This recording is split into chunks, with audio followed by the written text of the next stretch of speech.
নমস্কার বন্ধুরা, আজ আবার হাজির হয়ে গেছি নতুন একটা রেসিপি নিয়ে। আজ বানাবো পিৎজা, পনির পিৎজা বানাবো আমি আজকে। আমি মার্কেট থেকে পিৎজার বেস কিনে এনেছিলাম, তার উপরেই বানাবো। প্রথমেই পনিরগুলোকে ছোট ছোট টুকরো করে নিচ্ছি, পাতলা পাতলা করে কাটছি যাতে খুব ভালোভাবে পনিরগুলোকে সব জায়গায় আমি দিতে পারি। পনিরগুলো টুকরো করে নিয়ে তারপর এর মধ্যে অল্প একটু নুন আর অল্প একটু লঙ্কার গুঁড়ো দিয়ে ভালো করে মাখিয়ে নিয়ে আমি এটাকে হালকা তেলের মধ্যে একটু ভেজে নেব। হালকা করে ভাজবো যেন শক্ত না হয়ে যায়, জাস্ট হালকা তেলের মধ্যে দিয়ে একটু নেড়ে ছেড়ে নামিয়ে রাখবো।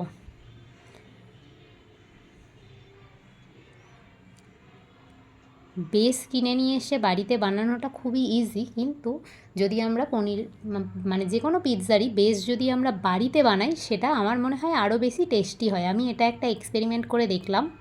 যাই হোক, এখানে আমি পনিরগুলোকে টস করে নিয়ে এবার ক্যাপসিকামগুলোকে ছোটো ছোটো টুকরো করে কেটে নিচ্ছি। চৌকো চৌকো করে কাটতে হবে।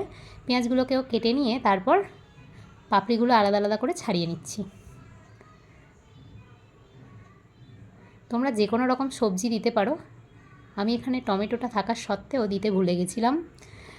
যাই হোক, এবার এর মধ্যে আমি প্রথমে বাটার দিয়ে দিলাম, তারপর দিয়ে দিচ্ছি পিৎজা সস।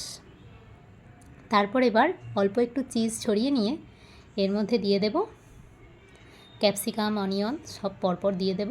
দিয়ে তারপর পনিরগুলোকেও দিয়ে দেব। যেভাবে খুশি গার্নিশ করা যায়, তোমাদের যেভাবে পছন্দ সেইভাবেই করতে পারো। খুব সহজ, খুব তাড়াতাড়ি হয়েও যায়, টিফিনের জন্য খুব ইজি। এবার পনিরগুলো দিয়ে আবার উপর থেকে একটু চিজ ছড়িয়ে নিয়ে বেক করে নিতে হবে। তোমরা চাইলে মাইক্রোওভেনেও বেক করতে পারো, আর যদি ওভেন না থাকে তাহলে এইভাবে ফ্রাইং প্যানে একটু বাটার গরম করে তারপর ওই পিৎজাটাকে এর মধ্যে দিয়ে 10 মিনিট ঢেকে রেখে নামিয়ে নিলেই তৈরি হয়ে যাবে। ঘরোয়াভাবে পিৎজাটা খেতে খুব খারাপ হয়নি, আমার তো বেশ ভালোই লেগেছিল।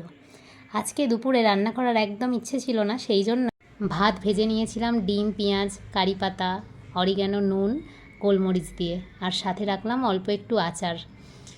মাঝে মাঝে এরকম খাবার খেতেও খুব ভালো লাগে। সবাই খুব ভালো থেকো। আজকের মতো টাটা, জয় জগন্নাথ।